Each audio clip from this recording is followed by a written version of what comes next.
Nearly 250 dead, thousands injured, and a few hundred still unaccounted for. I've been personally in two tornadoes, one when I was 11 years old and one back in 1999 that actually hit and almost destroyed the grounds of the Arkansas governor's mansion. And it did destroy neighborhoods and several communities. I've also dealt with the aftermath of dozens of tornadoes during almost 11 years as a governor. It is a force of nature that is impossible to describe, but the experience of it leaves a permanent mark on one's soul. Our prayers go out to the hundreds of thousands of families across our homeland who are dealing with death, injuries, loss of property, and the horrible disorientation that comes from losing everything that anchors one's life to who they are. Family photos, heirlooms of furniture and jewelry passed down for generations, and even such things as old report cards and kids' toys. In an instant, all those things are gone.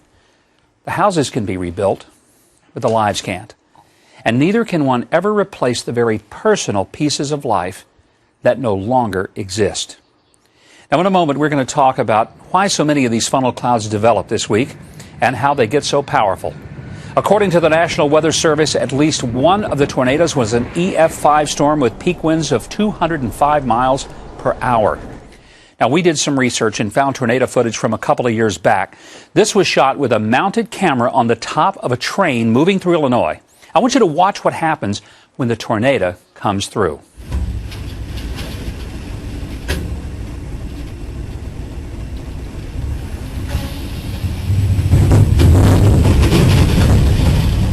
An empty boxcar or container car can weigh about 30 tons when it's empty and over 100 tons when it's full. That tornado blew those cars over like they didn't weigh anything.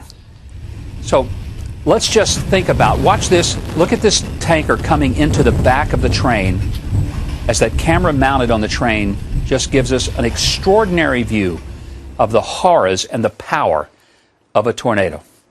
Well, we want to talk about the power of twisters with storm chaser Warren Faidley, who joins us today. Warren, it's good to have you with us. You were the original storm chaser. And I think people need to understand that a storm chaser such as yourself is not just somebody with a hobby and a flip cam running out chasing tornadoes in some dangerous way, but actually studying them from their origin, their impact. Let's begin. How does a tornado get started? What is the reason that we see tornadoes, and why so many of them all of a sudden? Well, first of all, I'd like to say my prayers and thoughts do go out to the families there in Alabama and the other states. Having been a journalist and seen many of these events, I know what goes on there, and my thoughts are with you. As far as what creates a tornado, there's really about 3 or 4 things you have to have. I mean, everyone sees a thunderstorm go up in the summer, and usually they're nothing but other than a couple lightning strikes or maybe a little bit of rain or hail. But when you have a day like you had on the 27th, you had several elements coming together at the right place at the right time. You had some of the cold air from the north coming down to meet the warmer Gulf moisture in the southeast. You had a couple of fronts and boundaries, upper air disturbance moving into the area.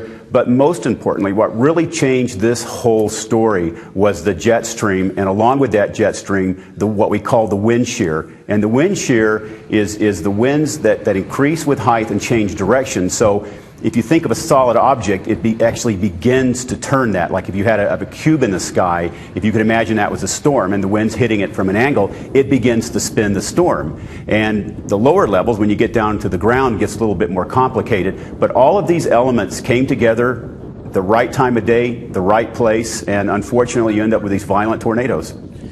When we look at some of the amazing footage, particularly from Tuscaloosa and then over in Smithville, Mississippi, that was a EF5. It's really stunning that we didn't see thousands of deaths rather than hundreds, and hundreds are way too many. But Warren, one of the things that's happened, Doppler weather radar warning systems have given people a great deal more opportunity to run for cover. How much has that really made an impact in the number of lives that we see saved in light of this spectacular damage? Oh, it's saving thousands of lives. I mean, it's kind of hard to go and look back and see how it actually did. But Doppler radar, the people at the Weather Service, the storm spotters, the live TV coverage, which I think probably saved thousands of lives, and maybe some of the education that people had there.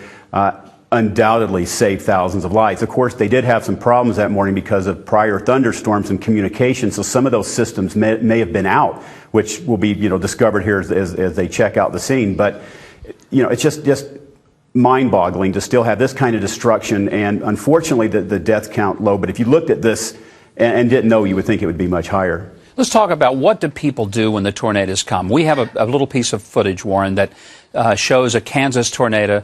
Our own Greg Jarrett happened to be there capturing this footage when he was a reporter at this time. And people are climbing up under an overpass looking for cover, and we're going to see this tornado literally coming right at them.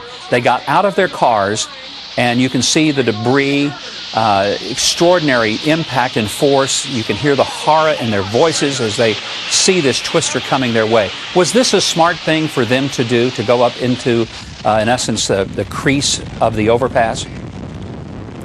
No, it's not advised. Actually, that is something you do not want to do. You do not want to crawl under one of these underpasses. They discovered, like in 1999 near Oklahoma City, when a powerful tornado hit, that it actually sucked the people out of there and they were killed. What happens is the winds actually compress. If you know anything about physics, when you reduce that size with the winds flowing through, you get a Venturi effect, and that will actually increase the wind field. So you do not want to go under an underpass. Although it looks tempting, you might be much better getting out of the car and finding a ditch or a ravine to lay in. So you say get low, don't get anywhere near above ground, get as low as possible. Absolutely. I was talking to some radio stations the other day when this was going on. I was giving them live information, telling people what to do, and I said, listen, with these kind of tornadoes, these EF4s, EF5s, you really need to be underground. That may be your only way to survive. Stormchaser.com is Warren's website. I hope if you want more information on the remarkable work that he has done, he's got a couple of books that really help you. One is a survival guide to storms, and I highly recommend you taking a look, especially if you live anywhere in that area that we call Tornado Alley, as I have for most of my life. Warren, thank you very much for being with us today, and I hope that people will take this seriously. It could save their lives. Thank you, Governor. Appreciate it.